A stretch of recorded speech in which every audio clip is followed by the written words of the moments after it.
ભરૂચ જિલ્લામાં નશાના કાળા કારોબાર સામે પોલીસનો કડક પ્રહાર સતત યથાવત જોવા મળી રહ્યો છે. No drugs in Bharuch campaign અંતર્ગત ભરૂચ એસઓજી ટીમે અંકલેશ્વર જીઆઈડીસી પોલીસ મથક વિસ્તારમાં મોટી કાર્યવાહી હાથ ધરી અંદાજે 6 કિલો 100 ગ્રામ ગાંજાના જથ્થા સાથે 2 આરોપીઓને ઝડપી પાડ્યા છે. પોલીસે તેમની પાસેથી રૂપિયા 3.15 લાખનો મુદ્દામાલ કબજે કરી નશાના વેપાર પર વધુ એક મોટો પ્રહાર કર્યો છે. ભરૂચ પોલીસ દ્વારા જિલ્લામાં ચલાવવામાં આવી રહેલી no drugs in Bharuch campaign અંતર્ગત એસઓજીની ટીમ અસરકારક પેટ્રોલિંગ અને બાતમીના આધારે સતત કાર્યવાહી કરી રહી છે. તે દરમિયાન પોલીસને બાતમી મળી હતી કે અંકલેશ્વર રાજપીપળા રોડ સ્થિત શાંતિનગર વિસ્તારમાં રહેતા 2 ઇસમો પોતાના રહેણાંક મકાનમાંથી ગાંજાનું વેચાણ કરી રહ્યા છે.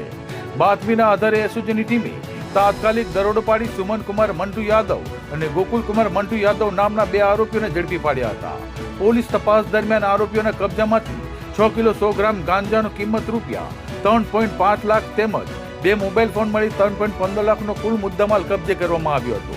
જ્યારે સમગ્ર કાંડમાં એક આરોપી સુંદર કુમાર શ્રી સચ્ચિદાનંદ યાદવને વોન્ટેડ જાહેર કરીને તેની શોધખોળ શરૂ કરવામાં આવી છે.